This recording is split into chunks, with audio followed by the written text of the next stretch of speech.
Hi everybody! Hi everybody! Welcome to an episode of High in Fiber, and this is our third time, fourth time, I don't know. Third time doing this right from the top due to technical difficulties, which will spare you the whole story. But it is a new day and we're trying again, and I have Michele here with me from Isis Fibre Arts, and we are in her lovely studio space today. So Michele, welcome! Thank you! I was going to say I'm happy to be here, but I'm happy you're here. I drove to your house, yes. That's right. For people who don't know, we're up in like kind of a more mountainous area in the Okanagan Valley. Michele lives kind of rurally, and so there's more snow here than there is at my house. Mm-hmm. There's a lot of snow. There's a lot of snow, and I had to avoid chickens on the drive here. There was just chickens in the middle of the road. So it's rural. And you were saying last time we did this that somebody had to do a police escort of a calf. Like a baby cow back to its house down the road. Baby cow just before Christmas woke me up at I don't know what time in the morning mooing outside my bedroom window, and I found out later that it actually came from the farm across the highway. My neighbors bought it, but it was not happy and it escaped and it made its way down to the highway and walked back to the farm, and luckily somebody saw it, the police saw it, whatever. They slowly drove along beside it with their lights flashing, so it was safe.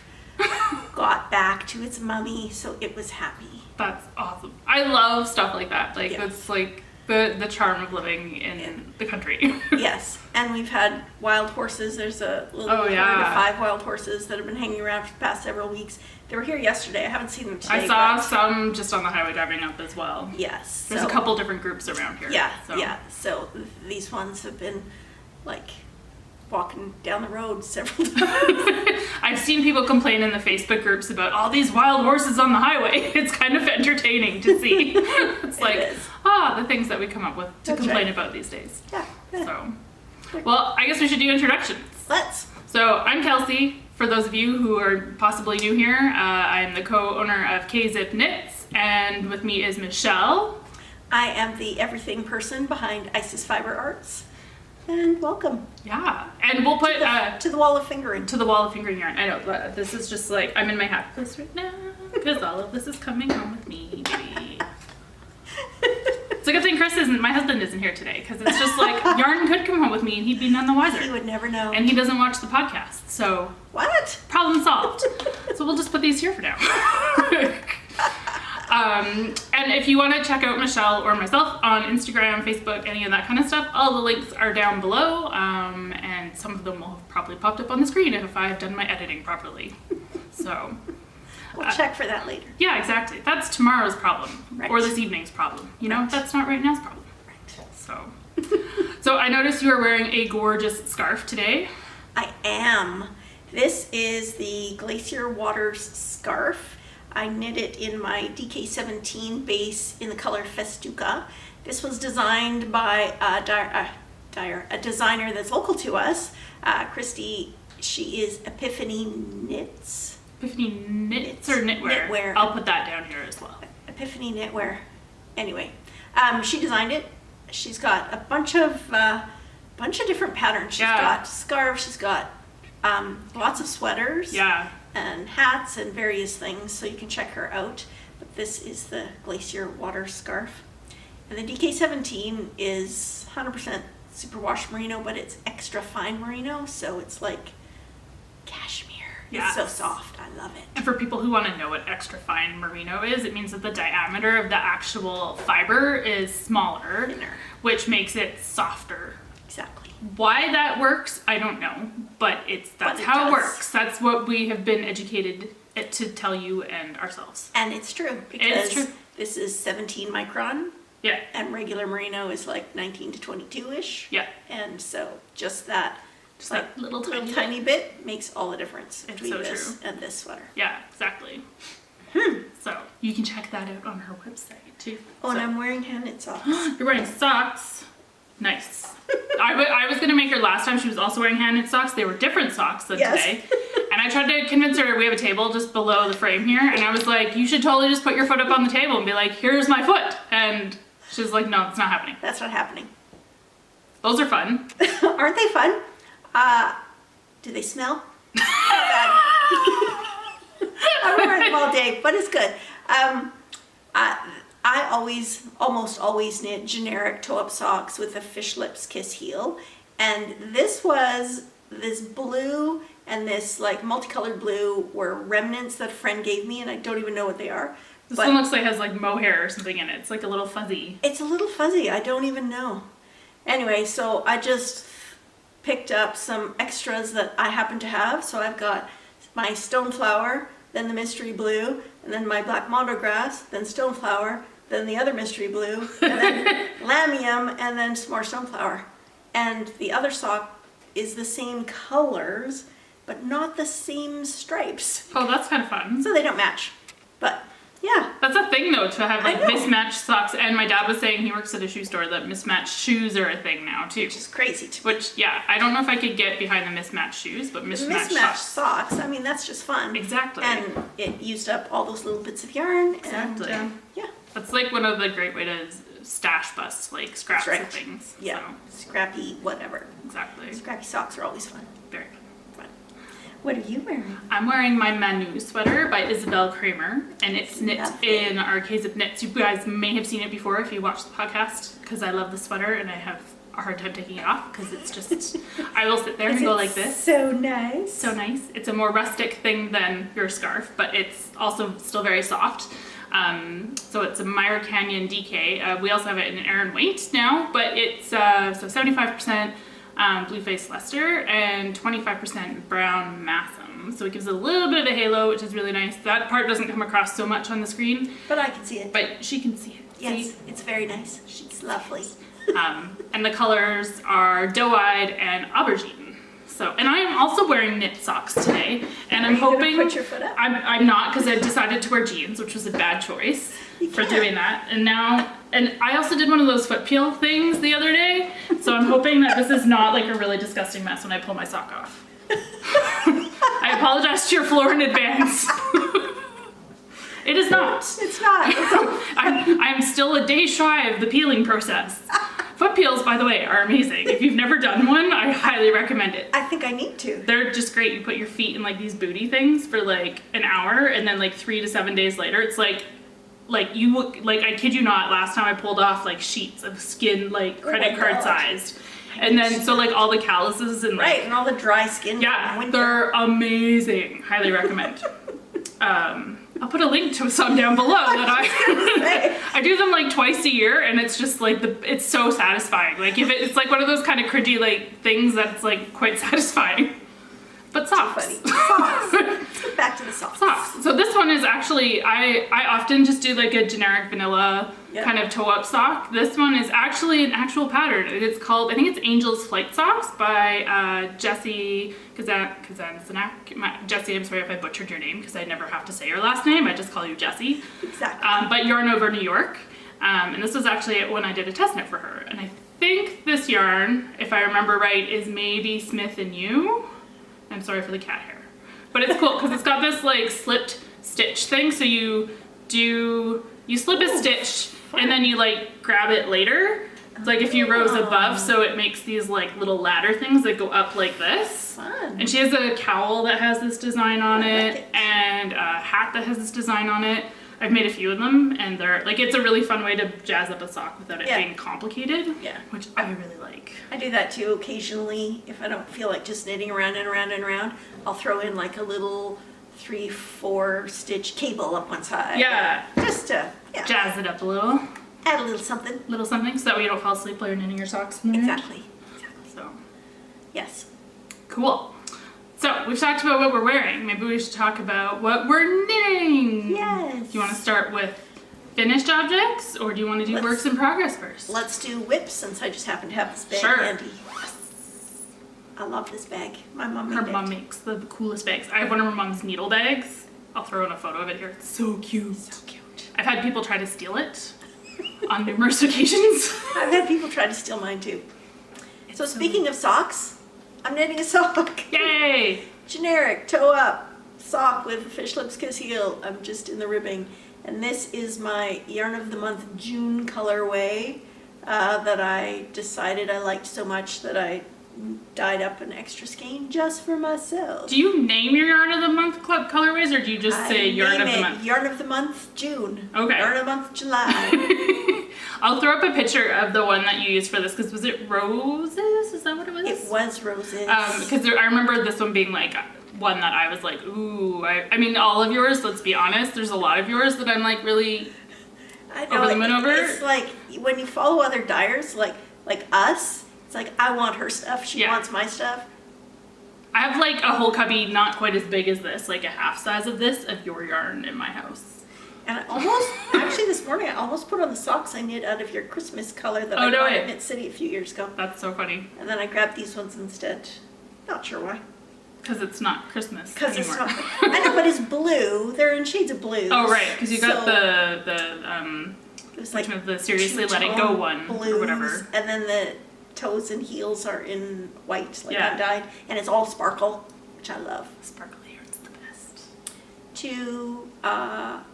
Two circular needles. I got this technique from Kelsey. I used to knit all of my socks in the round magic loop.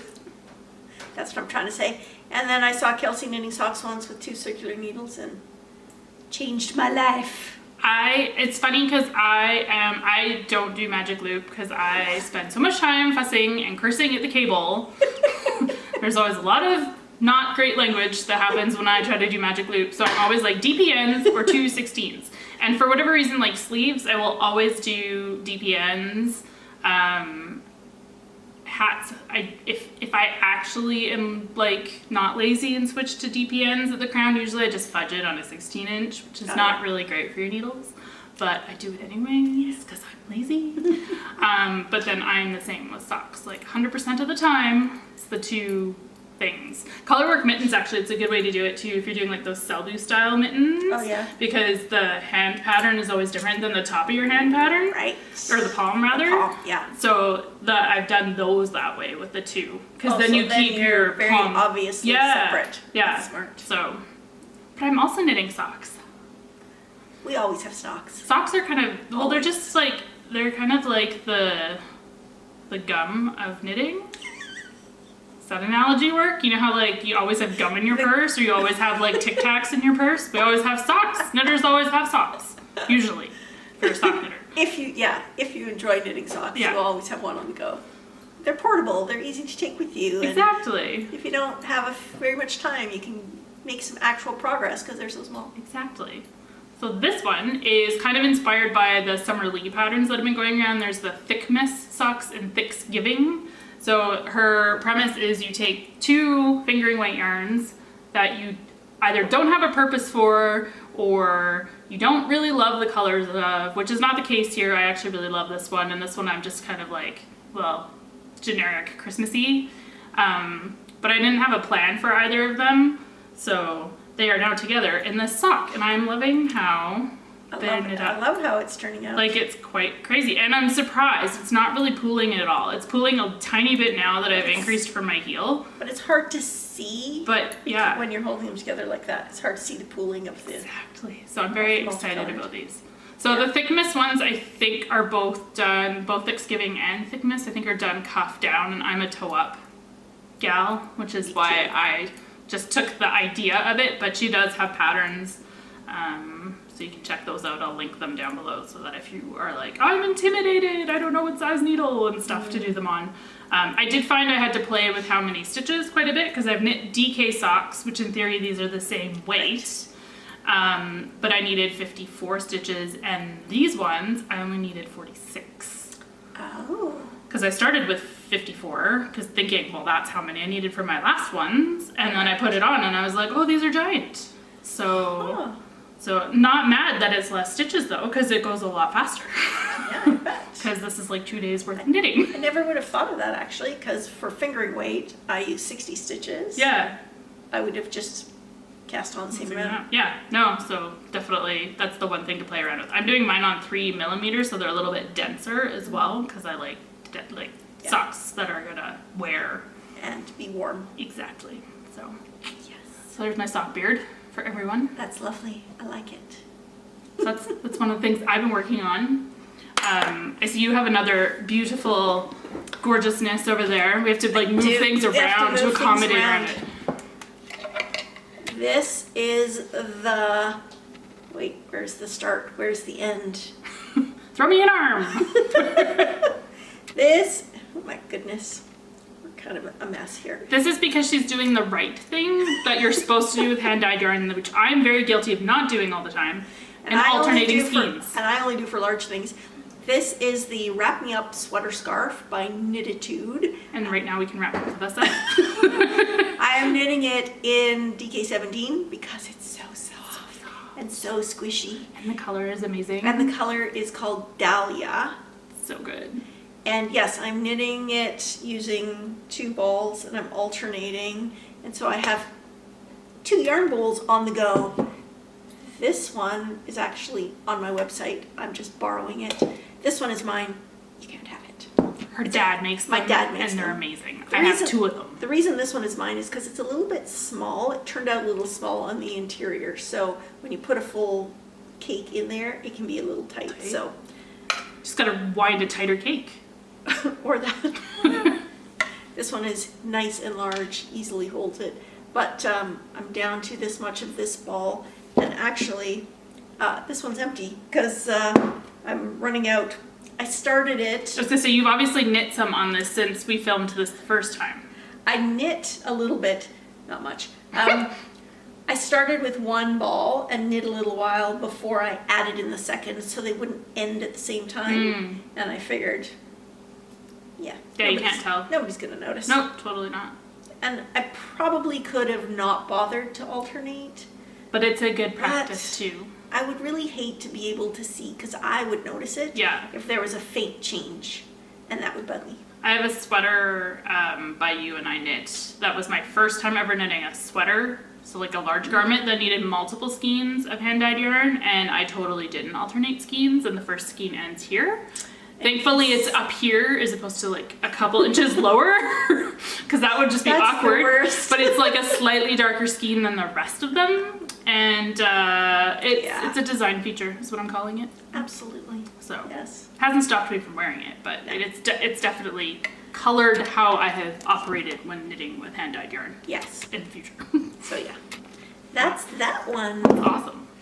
Let me move the rest of my stuff out of your way. I have one other work in progress that I brought today. So pretty. And which is the right side. This is the right side. So this is the Woollsia shawl, and it's by Ambah O'Brien. So it's just basically garter with a bunch of eyelets, and it's a, what do they call this? The angle. Can't remember the angle's called. Asymmetrical, thank you. I'm like, it's not like a triangle. It's not a triangle. It's that other thing. Yeah, exactly. Yes. So I like having samples that show kind of how far one skein of yarn will go. So I think I probably have about 15, 20 grams left. And so like, obviously when I block it, this is gonna block like crazy. Out. Yeah. So I'm pretty pleased with it. So pretty. Love that color. Yes. This is our Lavender Dreams colorway, which And what yarn is that? This one's the Garibaldi sock that we have, and I think I might also still have some left on our DK sock as well. Because I like this color a lot, so I was like, I need to dye it on all the things. Yep, super pretty. So I like Ambah O'Brien's patterns too, because they're very adaptable to use. Like, so if you have those like one special skein of something, then it's easy to adapt them for like a shorter version. Like, so she has a massive version of this that's 1,000 yards, or she has this one that I'm doing, which is only 400 yards, which is fairly standard for a skein of fingering weight yarn. Right. So, and also I should note too, I'm knitting this on 4mm needles, and like there's no, like in the garter, there's like this, you're not like seeing through. Gaps, yeah. So it's quite nice. Like it shows how versatile this is as a yarn. So. Yes. But yes, it can be, it's not a very good beard. Well, it's not as good of a beard as the sock. It's kind of like a Santa beard. Oh, it is too. It's an avant-garde. It's like one of those like Vogue things or something. I don't know. Yeah. Cue the Madonna music that I can't use because of copyright infringement. Gotta keep it interesting, right? And it's so funny that all I have to do is this. And we both knew. I haven't seen that music video in a long time. It's funny, I was talking to my brother when he was back visiting over Christmas about like the old days of MTV when it was just music videos, and then we had like pop-up video, and they had like were they called VJs, not DJs, because there were video jockeys. Yes. So the good old days of the late 80s, early 90s. Too funny. Yeah. Oh. We're going to take a brief pause so that I can reset the camera, and then we'll do some finished objects. Yes. Also, I just threw yarn on the floor. Pick that up. Okay. Yes. And we're back again. This is like going to be the podcast of, I don't know. I'm going to have to like tally up how many times I've had to start or restart sections or like the whole thing all together. Oh well. It's fun. Just more time to hang out, right? That's right. And try to still make it fun and not like, this is the 9th time that I've read this sheet of paper. And not think about why, if it's taken 9 times, I still need to read the piece of paper. Hey, I'm the same. The amount of times I'll like look at a piece of paper and I'm like, yeah, I don't even know what I'm reading right now. It's just, it's the way it goes. Yeah. So before we were rudely cut off, how you were showing, you have a new toque that you finished. Yes, I was showing this cute little hat. It is the Mega Spun by Kelsey Berg, also known as Ysolda Handmade Originals. It is knit in super bulky in the color Sweet Pea. I knit it as a sample. I don't wear a lot of hats because my head is too hot. And I did not have, I borrowed needles from you. And they were still too small, so I did not get gauged, so it turned into like a child size hat. Which is fine because I'm not ever going to wear it. I really just wanted a sample in the super bulky to show how awesome the super bulky is. It's a single ply, and I love the slip stitch detail with the spiral. That's so cool. It's super cool and really easy, but it's got such a nice look to it when it's done. And I love the crown of the hat. Yeah. I definitely have a skein of Malabrigo in my stash, like of the Rasta. That would look amazing in that pattern. Yeah, because you can use it you could use like multicolored. It would still show. Like the pattern is enough that I think it would still show even on multicolored yarn. Yeah. Or plain colored yarn, whatever you want. Yeah. Well, it looks amazing. That's that. That's cool. Well, I finished and can finally show the world. I did a test knit for Ysolda. They've released a kid-size version this week of their Glenmore mini sweater. So this is the 2-year-old sized, I think. I did the second to smallest one. And I knit it in our Myra Canyon Erin, which I dyed up a whole bunch of new colors specifically to go along with this little release. Nice. But Ysolda's pattern right now is on sale for 20% off, I think, if you use the code Glenmore Mini 20 off. I know it's a mouthful. I'll put it down below, but until February 12th, which I'll be, because it's going to be, I think it's for the first month that it's out.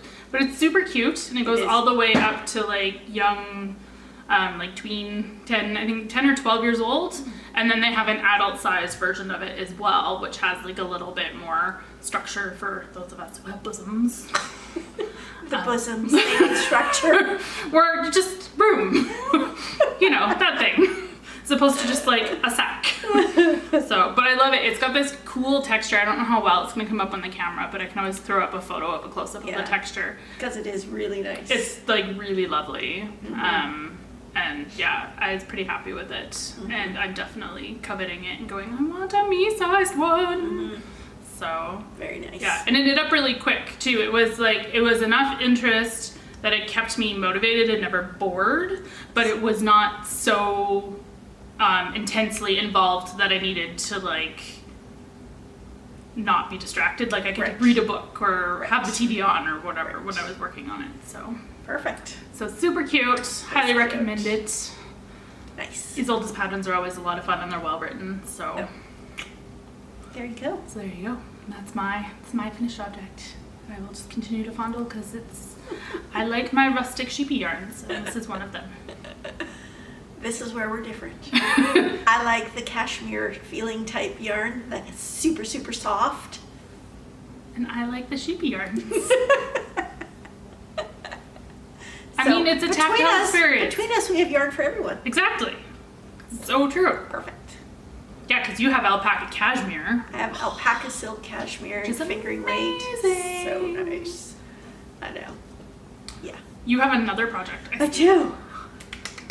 This is the Sunshine Coast by Heidi Kirrmaier. Kirrmaier, thank you. I love her patterns. It is knit in DK, my regular DK, not the DK17, and in the color Pine. It is like an A-line sweater. It's got a little design with some yarn overs right at the neck, and then along the sides for the increases for the A-line, I don't know if you can see it, but there's it's like the stitches shift like that way almost. Yeah. So it's this cool like angled thing. Yeah, it's this cool angled thing. And I love it because it's got like 3/4 length sleeves. I can get the sleeve on there, which is nice. I'm really liking the shorter sleeves, so it's warm and cozy, but not all the way down there. I'm not going to get it wet if I stick my hands in water.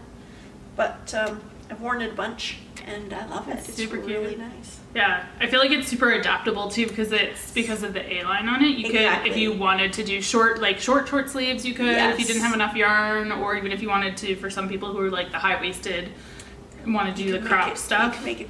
I think if you look at the pattern on Ravelry, there's like a million different versions on there that people have made. We have a friend, Sue, who I think has made 5 of them. Not all for herself. I think she might own one. That's commitment, Sue. That's awesome. Because it's not a difficult pattern. Yeah. It's pretty easy, but it's got enough interest. Yeah. That even though it's around and round and round of stockinette, as soon as you get to each side, there's different things going on. So, yeah. Yeah. That's fun. Yeah, it's pretty nice. Mm-hmm. And I also like that there's no rib. There's just a little rolled bit at all the edges. In comparison to your like 9 inches of ribbing on your Knitatude sweater from before. I think it was more than 9 inches. It's a lot of rib on the Wrap Me Up sweater scarf. But I like that. I like the end result of that. Knitting it, I don't love knitting ribs, so yeah. So this type of pattern all the way. Excellent. Well, we should tell people a little bit about what we have coming up. Yes. So, you have noticed we mentioned we were filming at Michele's place today. And part of that is we are getting ready for our Knit City virtual trunk show coming up. Yay! And when we originally tried to film this, it was 2 weeks away. Now it's a week and a half away. So it'll be on January 29th, and our show is from 3 to 4 p.m. Pacific time. And I'll throw all the links down below so you can see the vendors and get the Zoom link for ours. And there's going to be games. There's going to be one game. There's going to be something going on. I'm not saying it's super bulky. Might be super bulky. I don't know. Maybe. Maybe. I don't know. You'll have to come and watch. You'll have to find out. And we're going to have a giveaway. Yes. As part of the game, so you can participate in the game. There might be juggling. I've been told I have to learn how to juggle between now and the 29th. Well, I figured last time we did the virtual Knit City, we had cakes of yarn on our heads and we had to balance them. This time we need to do something different, so maybe we'll juggle some yarn. Could I just blow bubbles? No. Okay. I guess that would get soap residue on the yarn, wouldn't it? Yeah. What if I made Eucalan bubbles? I don't think I want Eucalan in my mouth. No, not in my mouth, with a bubble blower. Oh, with a bubble blower. I thought it was more like, like chewing gum. No, like a bubble blower. And Isis is like, no. In the dog in the background. Right. I think we're gonna stick with perhaps juggling. Juggling? Okay. I will practice. I promise. No, I don't think you should. No? Because it'll be more fun? Yeah. I am not practicing. I don't think you should either. Okay. Vote down below. Should we practice or not? Yes, tell us. Also, actually, too, that brings to mind, you can ask us questions, because we try to leave a certain amount of time as part of our trunk show to answer questions that you guys may have, so you can ask us if we like hiking, if we like dyeing yarn, if we like knitting, if we hate knitting, any of those things, We hate knitting. Totally.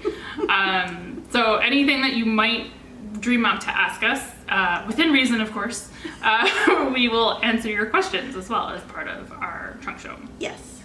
So yeah, so we're very excited about that. We're super excited.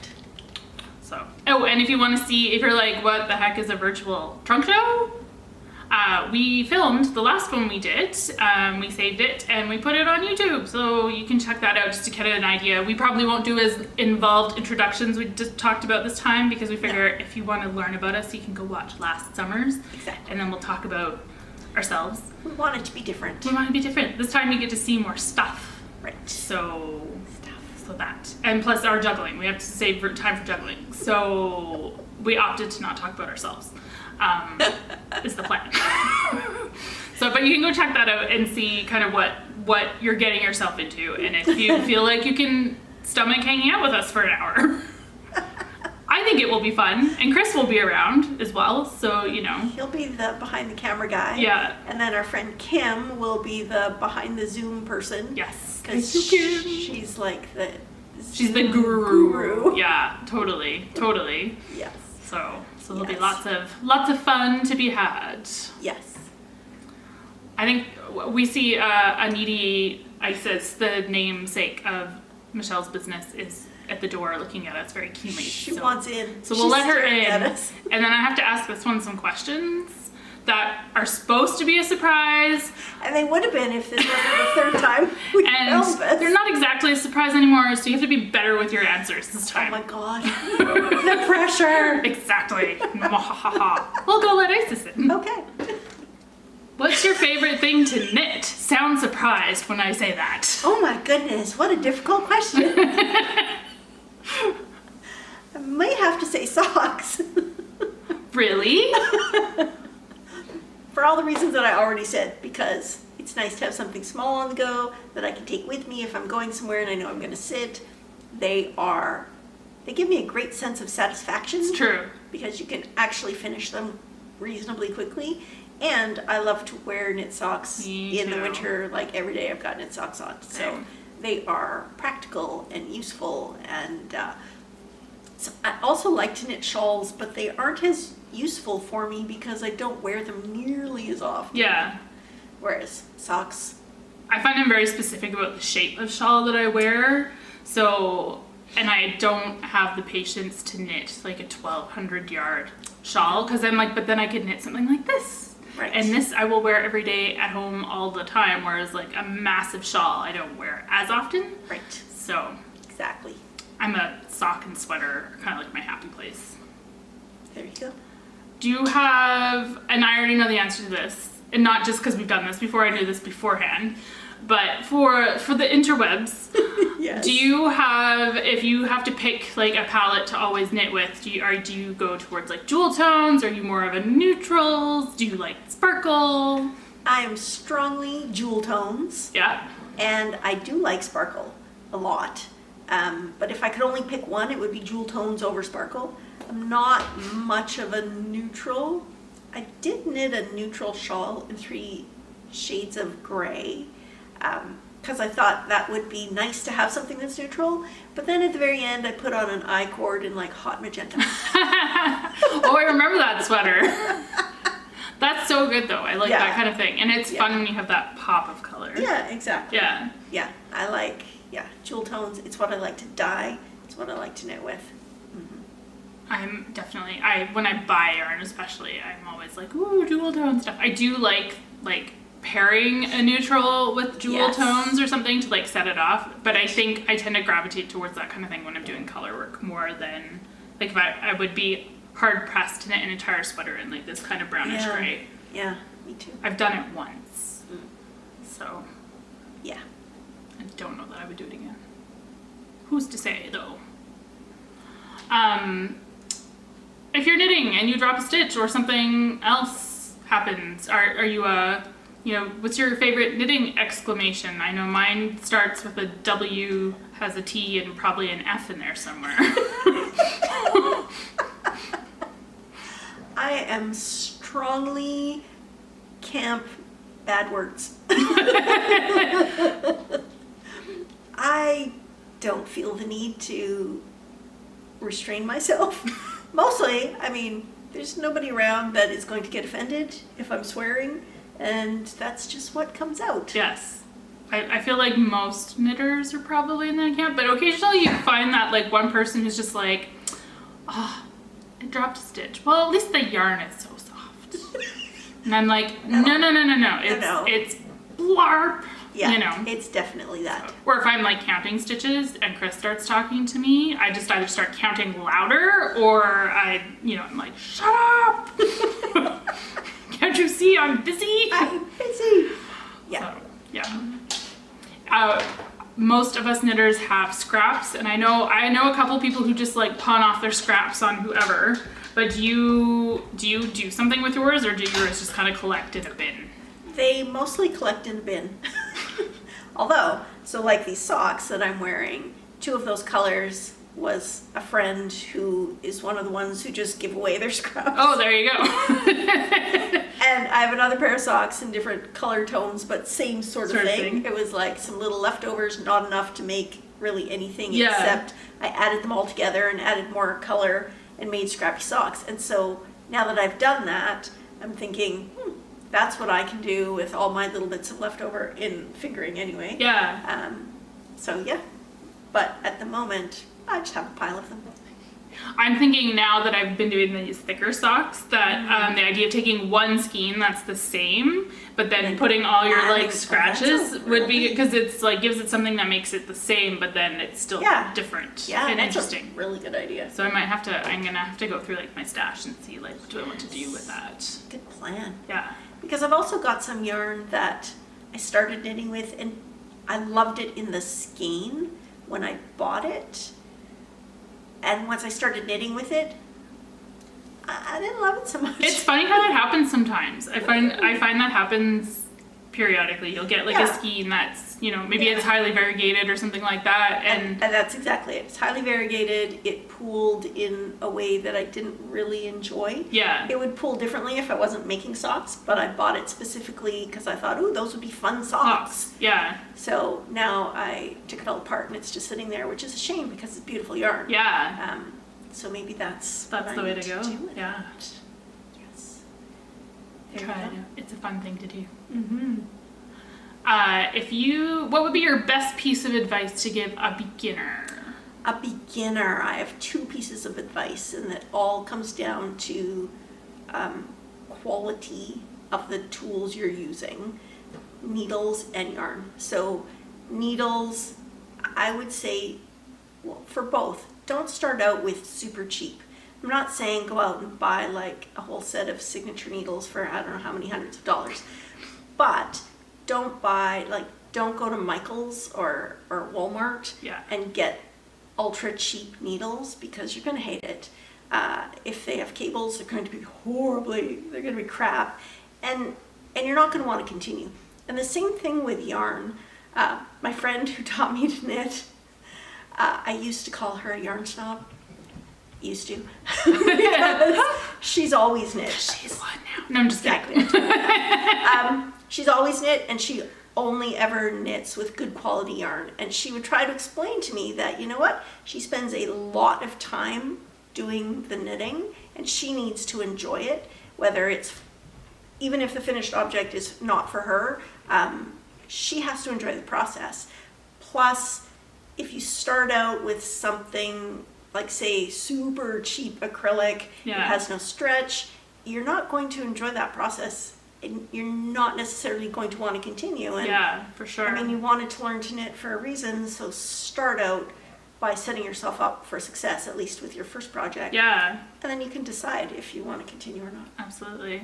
And I think too, a lot of people think, oh, well, hand-dyed yarn is so expensive. And yes, hand-dyed yarn is definitely like a more luxury item, but you can still, if you're not as like, oh my God, it has to be like all these different colors. If you're willing to sacrifice that part of it, there's so many companies like Drops Designs that have really good quality yarns at a very affordable price. Mm-hmm. That is really honestly not that much more expensive than getting, some of the stuff that you would get at like a Michael's or a Walmart.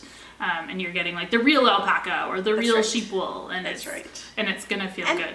And I think it's like anything though, any hobby, I feel like if you're going to stick with it, you've got to understand it's going to cost you money. Yeah, totally. Like, there's very few hobbies that are free.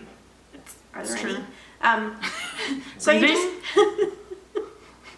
just have to decide what you're willing to put out to enjoy this new hobby. Totally. And if you're struggling too, like, go into a local yarn store. Don't go to Michael's or Walmart and ask one of the staff there. Go to a yarn store if you have one local to you that you can go and be like, look, I'm a beginner. I really want to get started on something. This is kind of my budget for my first project. What would you recommend? And they can help set you up with something that will work for you and your budget, but still give you like the satisfaction at the end of it and be happy with your end product. Yeah, like when I was learning, the first thing I knit was a scarf. So my friend took me to an actual yarn store. We bought a set of needles, like straight needles, because I only needed the one size. Yeah. And one skein of yarn, which turned out to be merino, and it's beautiful. And I couldn't put it down. I like finished the entire scarf in such a short amount of time. And I'm like, okay, what's next? Because I'm loving it. Yeah. Versus years ago, the first time I tried to learn to knit, my very first project was a sweater knit out of 100% cotton. Oh. That did not get finished because it was horrible. Cotton is like not a fun starting yarn. It is not. It's cheap, but it's not. Well, it's not always cheap. But sometimes it's cheap, but it's not the most. Don't start with cotton. Just start with something that has elasticity in it. Exactly. Yeah. So those are, I mean, my two experiences. I could have been knitting for significantly longer than I have been, except that I didn't start off well. You had a negative first experience. Exactly. Yep. So do your research, ask questions, make sure you get the right setup. Or if you are teaching someone or introducing a friend to knitting, because presumably if you're watching us, you probably knit to some degree or crochet. So if you're trying to get somebody else involved, that would be Michelle's advice and mine also. My advice. And then I'm just gonna ditto her. What is a pattern that you have made multiple times, or are you like strictly I make it once and then the next thing, aside from say socks, because I know socks we all kind of... Socks are the only thing, almost the only thing that I've made. So I have, like I said, I use the Fish Lips Kiss Heel and generic toe-up socks. Occasionally I'll throw in a little bit of a cable or some, I don't know, whatever else design I feel like, but that's my standard go-to. I do it all the time. They fit me, they're comfortable, they're perfect. Other than that, I don't repeat because there are so many patterns that I want to knit, and I don't have time in life to do a ton of knitting anyway. The only other thing I've repeated is, it's called the Beaded Beret from Church Mouse. Oh, I love that one. And I've made it twice. Once for my sister-in-law in my regular fingering, and then once for myself in the alpaca silk cashmere. I remember that one. That's the one that I've seen. Yeah, and they turned out so different because the fingering, it's 80-20 merino nylon, it's got elasticity, it is tight. The alpaca has no elasticity, and it's same size, but it ended up larger once after blocking, which is good because it was for me and I needed to go over you have lots of hair. My hair. But it's the same pattern, but the end result was quite different, which I liked. But other than that, I mean, I could see myself making another one of these, maybe if I had big enough needles, because hats, it's kind of like soft, super quick. Yeah. Whereas, as much as I love the sweater, I don't know that I would make another one. Yeah. Because I've done this pattern. Yeah. And there's like a million other sweater patterns that I want to make. So I have a couple sweater patterns. There's this one that it's a Norwegian pattern that's not available in English. That a dear Kaya from Sweden was very. I had like vented about, I want this pattern, but it's like only in this magazine that you can only get at this like one yarn store in Sweden because it's like 3 years old or 2 years old or whatever. And somebody was watching the podcast where I like vented about it. And I was like, I'm debating, spending the like $70 to get it to Canada, and then I would still have to translate it into English because it was in Norwegian.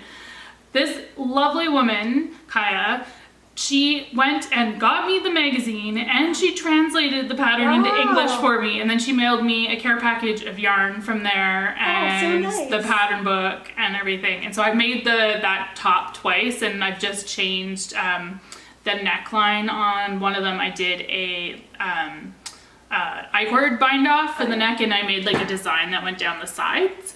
And then the other one I did it like strictly to the pattern.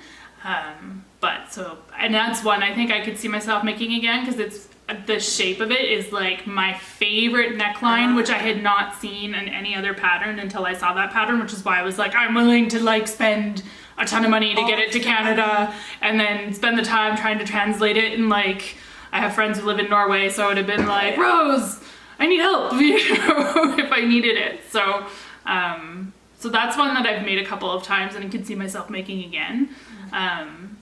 But yeah, generally I'm the same, like socks I'll repeat. Yeah. Hats, sometimes I will, depending on the pattern. But, because they're kind of like popcorn knitting for me. Right. So like mindless cast on and go. Right. So. Yeah. Are you a swatcher, or do you just dive in and hope for the best? So I think you said you were a hybrid last time. I'm a hybrid. So are you still a hybrid? 5 days later, are you still a hybrid? Yes. So it depends entirely on what I'm making. I'm not swatching for this scarf. I did swatch for this sweater, but I hate to waste yarn. And so what you're supposed to do is you're supposed to knit your swatch, cut the yarn, block it, soak it, block it, and then measure. And I knit the swatch. I don't wet it. I just kind of eyeball it. And then I take it out and reuse that yarn because I don't want to waste it. Fair enough. It works for me. I tend to still leave it attached to the ball, but because I use stainless steel needles, I can just submerge them in water, and so I will block it that way usually. Or the other thing that I have become a big fan of is if I have extra of whatever yarn I know I'm making a sweater or something out of, or like say if it's my yarn that I dye, I will knit a hat, and the hat is like a swatch, but it's also a sample, so it's dual purpose. Perfect. So, Yes. yeah, that's my go-to way. Yeah. But I religiously swatch when it comes to garments because I have been burned. And I don't necessarily like the fabric that results from the needle size called for in a pattern. So like for this sweater, definitely did the swatch. I don't think I used the same needle size. And so I had to figure that out because I wanted it a little bit tighter than I ended up with using their needles. So yeah, important to swatch if you're making any changes. Even if you're not making any changes, it's important to swatch because you need it to fit. The longer I've been knitting, the more I go to I'm knitting a swatch, and I'm not knitting it to try to get gauge, I'm knitting it to figure out which fabric I like in the yarn, and then I figure out what my gauge is in the fabric that I like.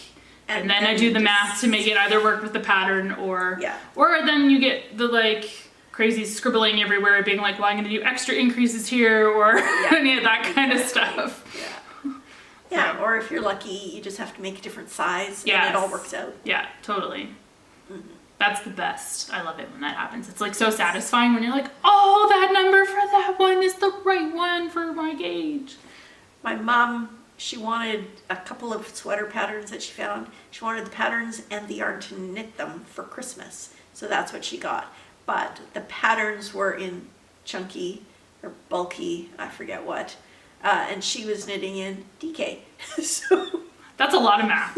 It turned out, because she is a small woman, that she would have normally knit the size small for herself. She's knitting the XXL and it's working out perfectly. Well, that's good. That's good. Sometimes when it's that far of a difference, like with the gauge, it can sometimes backfire. Yeah, no, but that's great. This is working out great. That's awesome. Thank goodness, because I would be the one to have to do the math. You're like, oh. I'm fairly good at it now because I've done it a lot for people when I used to work at the yarn store. Right. But, so I'm like... And now that we've covered the swatching dilemma, but beginner guys, well, just in general, do it. Swatch. Do it. Swatch. Yeah, like she said, you don't need to do it for like a scarf, anything you're just gonna throw around your neck, but any kind of sweater or like skirt. Garments. Swatch. Yep. Swatch, swatch, swatch. All right, if you were on the receiving end, this is like the ultimate question, and who knows, maybe your opinion has changed in 5 days, but if you were on the receiving end, what would be the ultimate gift to receive as a knitter? So, I think my answer changed last time while I was giving the answer. Because I said chocolate and coffee, like an unlimited supply of that. Right, and I started out by saying really high quality needles, like a set that I would never pay for myself, but then I changed it to time, unlimited time, because I have the yarn dyeing and I also work full-time at a day job, and so just the time to sit and knit as much as I want, that's what I want. That's a really hard to wrap up thing. That's the problem. I will take the super expensive needle set. She's like, I'll settle. FYI. I'll settle for the needles, but. But if you could change my life, oh yeah. Oh, it's not a difficult thing to wrap up. Cash. $2 million. Oh, that's true. Oh. I'll take time too. Because if I didn't have a day job, that would make all the difference. Then you would have your time. There you go. Yeah. So we just have to figure out how to win the lottery. And that would solve my problem. Apparently somebody in Penticton or Kelowna or something won, not the big lottery, the big BC one, but like whatever, the like $500,000 or something. Really? In the last week. Wow. Wasn't me. It wasn't me either. I don't buy lottery tickets. I occasionally buy lottery tickets, but... I will if it's like $50 million, then we usually all go buy one because it's like family guilting, because it's like, well, what if somebody buys one and nobody else does, but then that's the one who wins it? It's kind of like, well, we're all accountable to each other, so we must all buy one, and then whichever one of us wins, we like kind of share it out is the plan. Yes. The unofficial plan sort of thing. So I am a sucker for the 50-50 raffle that the Canucks do, because I feel like the money goes, because it goes to the kids. It goes to a good cause. Yeah. And your odds are better. Your odds are a lot better. I mean, your odds on winning the big lottery in Canada are something like 15 million to 1. True. We were at a Canucks game one time, many years ago now, and we had bought 50-50 tickets, and the person behind us who bought their strip right after us won. Oh! So we were like 3 numbers off, and I was like, no! We should have bought $20 worth. Man, that would be... Yeah. That'd be hard.